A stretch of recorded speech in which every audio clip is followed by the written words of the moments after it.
본문은 예수님이 이제 12명의 제자를 부르시고 또 그들을 세상으로 내보내시는 내용입니다.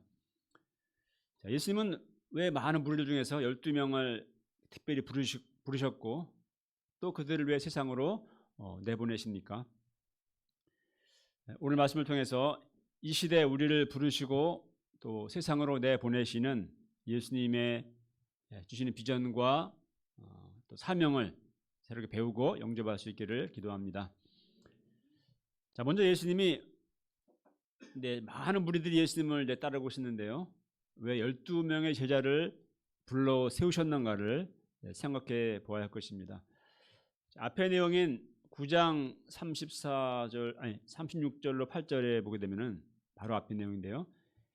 예수님이 무리들을 보시고 불쌍히 여기셨습니다. 그리고 이것은 그들이 목자 없는 양과 같이 고생하며 기진했기 때문이라고 기록하고 있습니다. 그래서 예수님은 제자들에게 이렇게 기도하라고 방향을 주셨어요.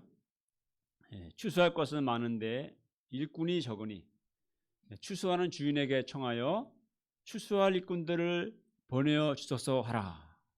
이렇게 이제 기도라고 말씀하셨습니다. 예수님의 이 말씀처럼 우리도 이렇게 기도하고 있습니다. 추수할 일꾼들을 우리에게 보내주십시오. 우리에게 목자들을 보내어 주십시오. 또 올해 우리 2026년 우리 공동체의 표와 같이 새벽 이슬 같은 주의 청년들이 주께 나오게 해주십시오. 기도하고 있습니다. 이렇게 기도하는 것은 좋습니다. 그런데 이렇게 기도만 하면 될까요? 예수님은 기도하라고만 하지 않으셨습니다. 따르는 무리들 중에서 12명을 불러서 세우십니다. 1절을 보면은 그들에게 귀신을 쫓아내고 병을 고치는 영적 권능을 주시고, 즉 그들을 영적인 능력을 가진 자들로 준비시키시고 그들을 세상으로 내보내십니다. 그러니까 추수할 일꾼들을 보내달라고 기도만 한 것이 아니라 제 아들을 친히 택하시고 추수할 일꾼들로 훈련하여 키우고자 하신다는 것입니다. 그리고 아직 어린 제 아들이지만 추수할 일꾼들로서 첫 실전 훈련을 오늘 본문에서 내보내십니다. 그렇습니다. 추수할 일꾼들을 보내달라고 기도만 할 것이 아니라 바로 우리가 추수할 일꾼들이 되어야 합니다. 믿음의 다음 세대를 세워달라고 기도만 할 것이 아니라 여기에 있는 우리들이 먼저 영적 권능을 덧입은 믿음의 사람들로 우리가 사람들이 되어야 하겠습니다.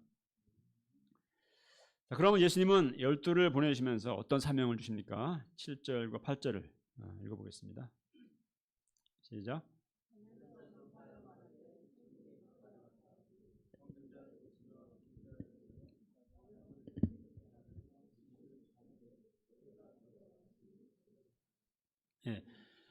제자들 나가서 천국에 가까이 왔다고 전파해야 합니다.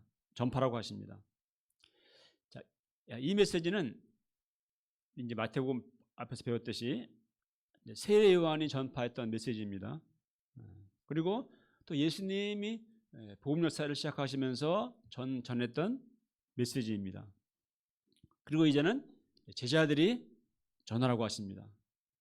그리고 이제 이 시대, 21세기 이 시대에 누가 이걸 전해야 합니까? 누가 전해야죠? 우리가 세상에 나아가서 또 전해야 할 메시지입니다. 즉 예수님 안에 천국이 있다는 것입니다. 예수님을 만날 때 천국을 얻게 된다는 것입니다. 뭐 돈이 많고 넓고 좋은 집에 산다고 해서 천국이 있는 것은 아닙니다.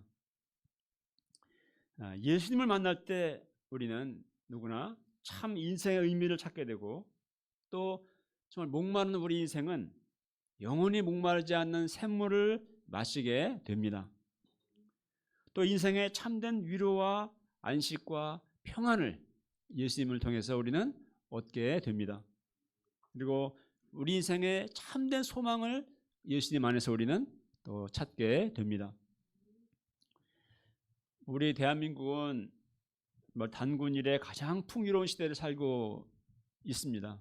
정말 그렇죠? 여기 살아가는 저도 그런 생각을 종종 합니다. 우리 세대는 정말 이 반만년 역사라고 하는데 이렇게 전쟁이 없고 또 이 좁은 작은 나라가 세계적으로 K K자 다 붙여가지고 이렇게 잘 나가고 정말 풍요로운 시대를 살고 있습니다. 하지만 많은 한국인들은 스스로 나는 불행하다고 느낍니다. 행복 지수는 세계 167개국 중에서 67위입니다.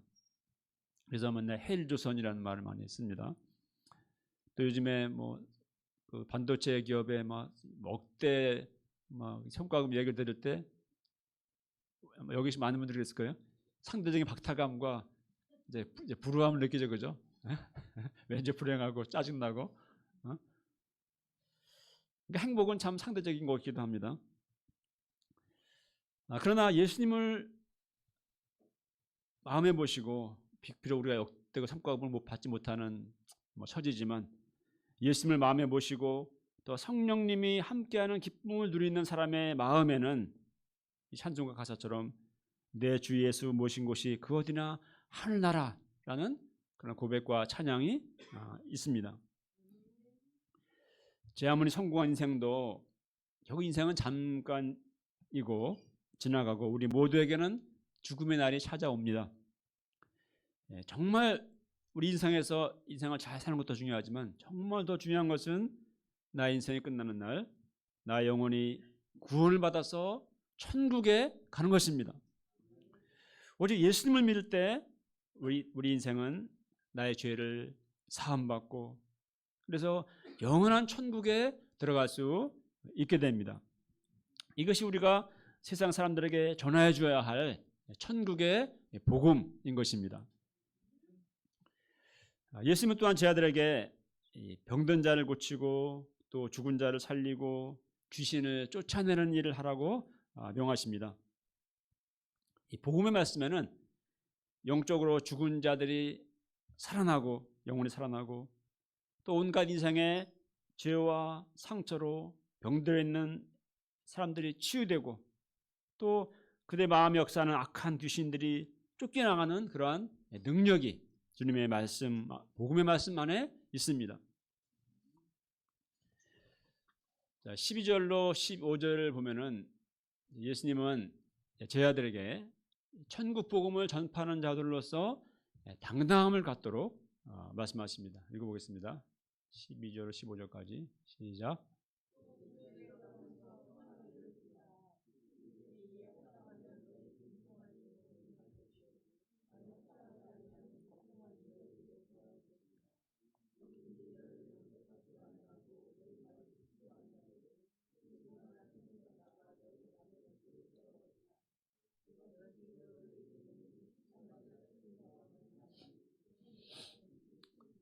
네. 자, 복음을 전하는 자는 예수님이 보내시는 평안의 사도입니다.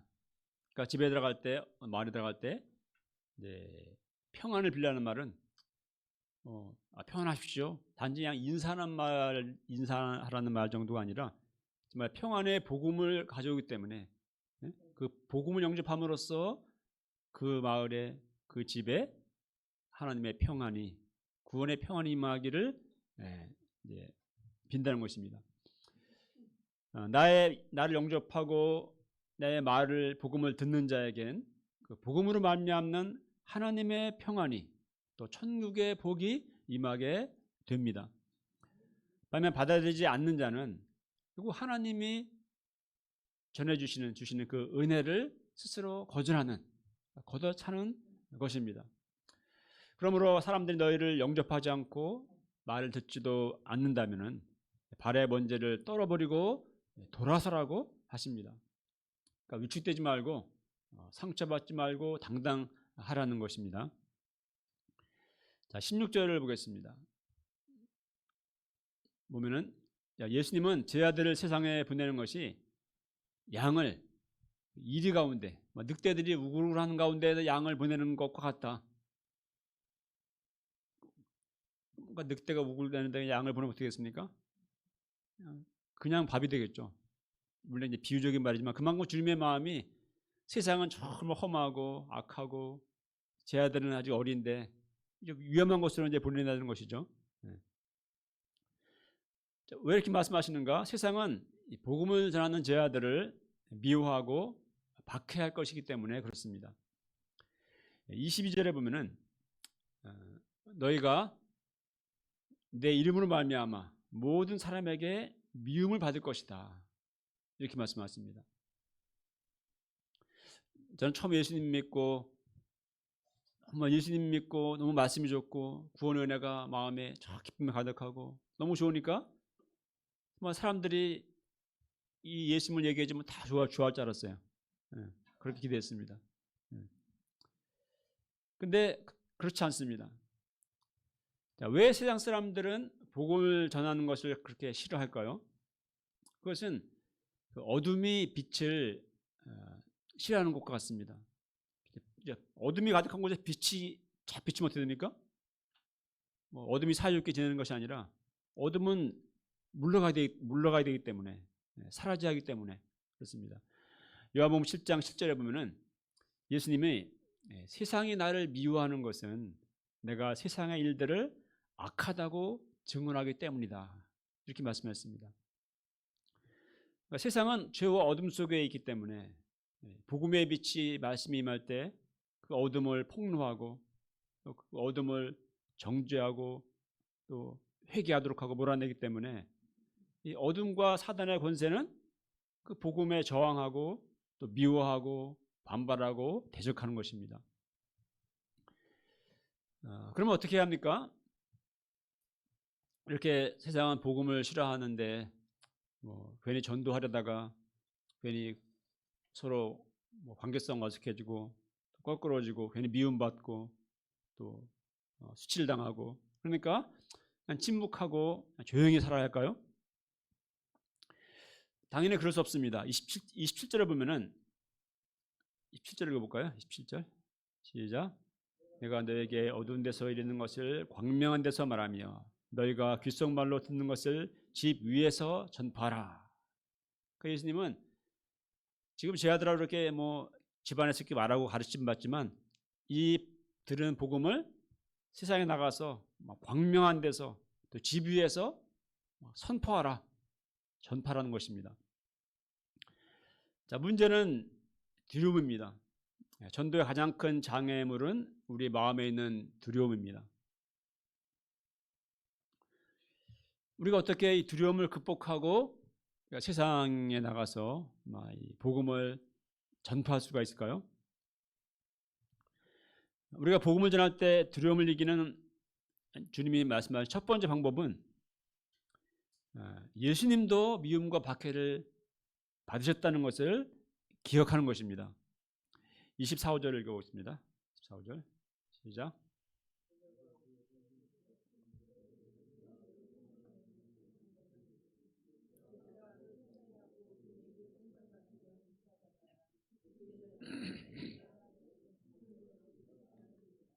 그죠?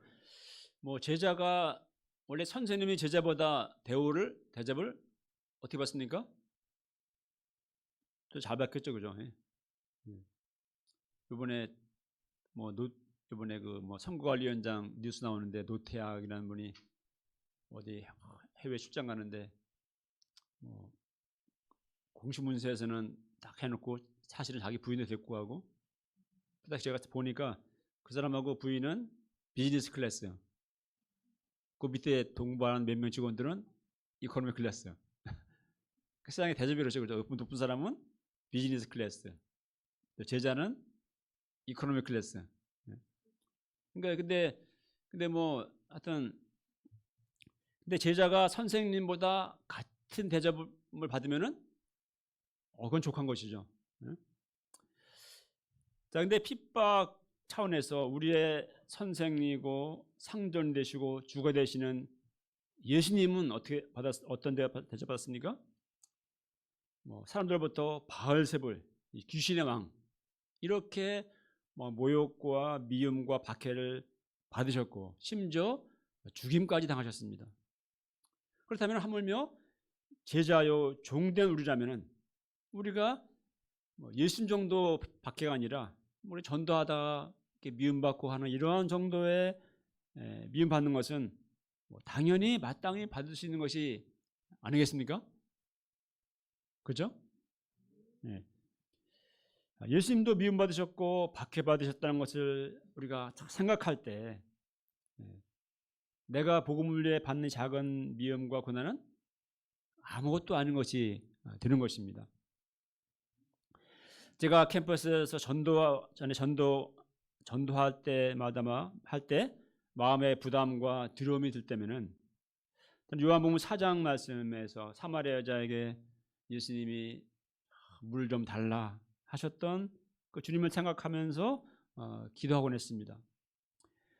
목마름과 상처로 고통하던 그녀에게 찾아가셨던 그 주님의 긍휼하심과 또 사랑 또 그 한없는 겸손을 생각하다 보면은 어느새 제 마음의 두려움이 사라지고 한 영혼에게 정말 주님의 마음으로 복음을 들고 다가갈 심정과 용기가 저렇게 솟아나는 것을 늘 또 경험할 수 있었습니다.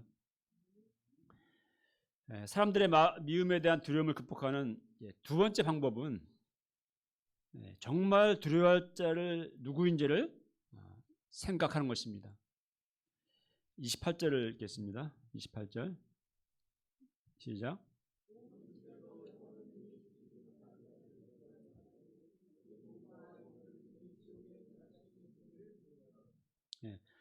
우리는 사람들을 참 두려워하죠. 사람들의 거절, 미움, 또 사람들이 나에게 줄 상처를 두려워합니다. 우리가 전도한다고 우리가 북한도 아니고 전도한다고 잡아가는 것도 아니고 잡아먹는 것도 아니고 수용소에 데리고 가는 것도 아닌데 근데 그렇게 참 전도할 때 한다는 것이 참 두렵습니다. 그러나 정말 우리가 두려워할 대상이 무엇입니까? 그것은 우리 영혼을 지옥에 멸하실 수 있는 하나님을 두려워해야 합니다. 우리는 이 세상의 것들로 인해 두려워하지만 그 이후에 훨씬 더 중요한 영원한 삶이 있음을 우리는 알아야 합니다. 우리의 영혼을 영원한 지옥에 영원한 지옥에 던져질 수 있다는 것을 우리는 정말로 두려워해야 합니다. 두려움을 극복하는 세 번째 방법은 하나님의 주권과 사랑에 대한 믿음을 갖는 것입니다. 29절로 31절까지 읽어보겠습니다. 예수님 말씀하십니다. 읽어보겠습니다. 시작.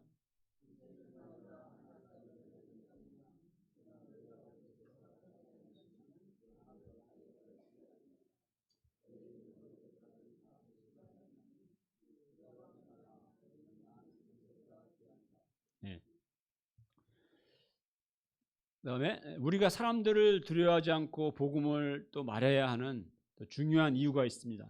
32절과 3절을 보겠습니다. 읽어보겠습니다. 시작.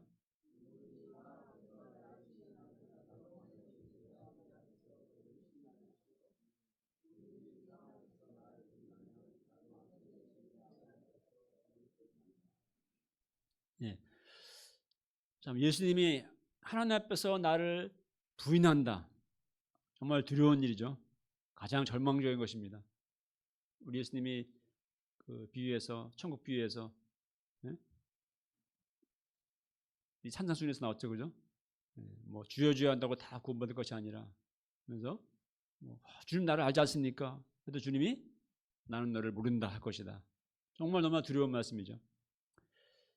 예수님이 말씀에는 우리가 사람들 앞에서 예수님을 시인하는 것을 주님이 얼마나 원하시는지, 얼마나 중요하게 여기시는지 예수님의 마음이 담겨 있습니다.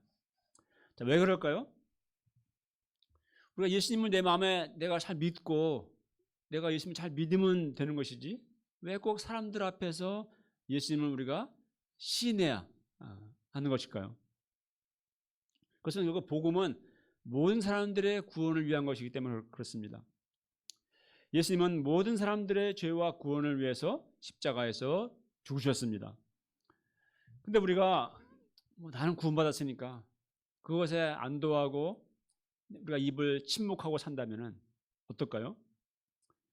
다른 사람들은 복음을 모르고 사랑하는 나의 가족, 친구, 이웃들은 복음을 모르고 죄 가운데 심판의 운명 가운데 있는데 그들이 지옥에 가든 말든 멸망하든 말든 나 혼자 천국에 가니 다행이다 하면 산다면 주님 오실 때 어떠하겠습니까?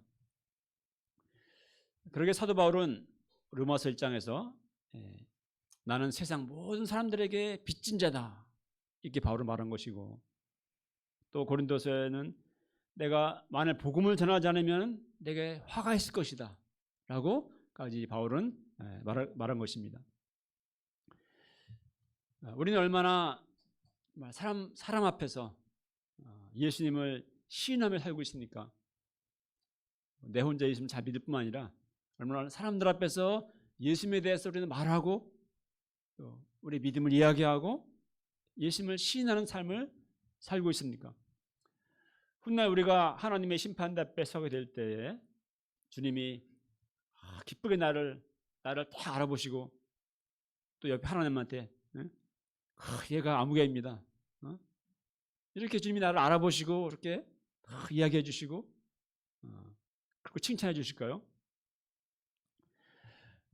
우리가 그렇게 되도록 우리 모두 나 혼자 예수님을 믿을 뿐만 아니라 또 사람 앞에서 예수님을 시인하고 또 전하는 삶을 살 수 있기를 기도합니다. 40절로 42절은 천국 복음을 전파하는 제자가 하나님 보시기에 얼마나 귀한 존재인가, 얼마나 귀하게 여기시는가에 대해서 주님은 말씀하십니다. 40절로 42절 읽겠습니다. 시작.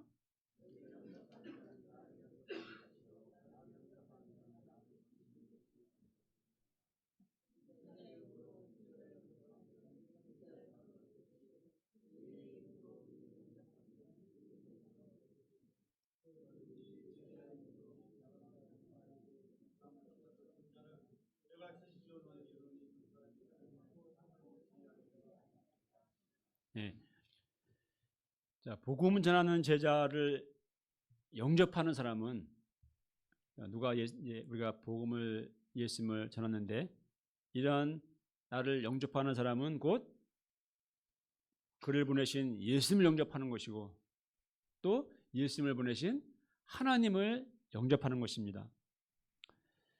그러니까 천국 복음을 전하는 자는 예수 그리스도의 대사입니다. 곧 천국의 대사입니다.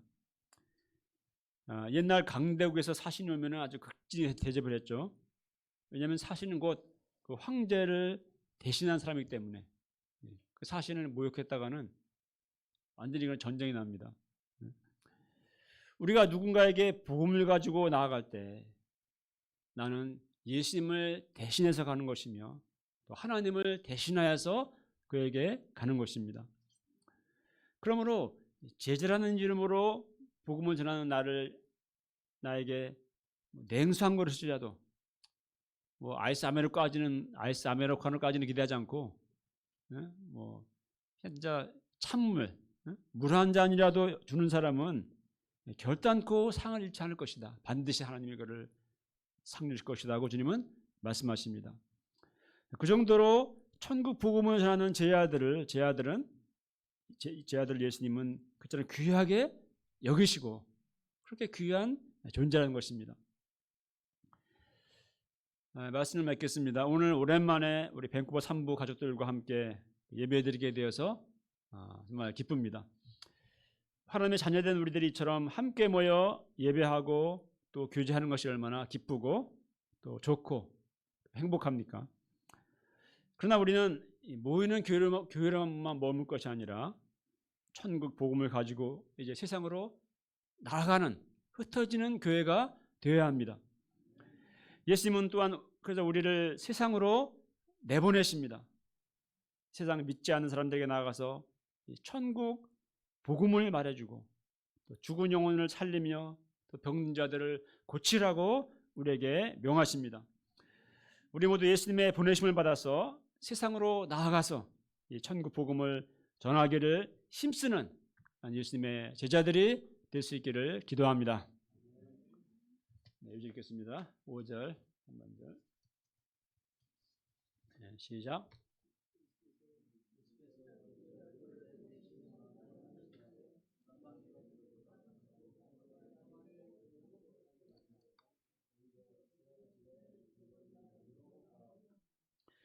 하나님 아버지, 우리를 죄와 사망에서 구원해 주시고 또 주님의 자녀요 천국의 백성 삼아 주신 것을 감사드립니다. 우리 예수님 안에 천국이 있고 또 구원이 있음을 또 믿습니다. 우리가 참 주님의 보내심 받아서 이 죄와 어둠 가운데 있는 세상의 것들을 쫓아 방황하는 영혼들에 나아가서 이 천국의 복음을 전해주고 또 그들을 고치고 생명 살리는 이 천국의 역사를 또 섬기는 주님의 제자들 되게 하여 주시고 또 그런 우리 주님의 공동체가 되게 하여 주시옵소서. 예수님 이름으로 기도합니다. 네.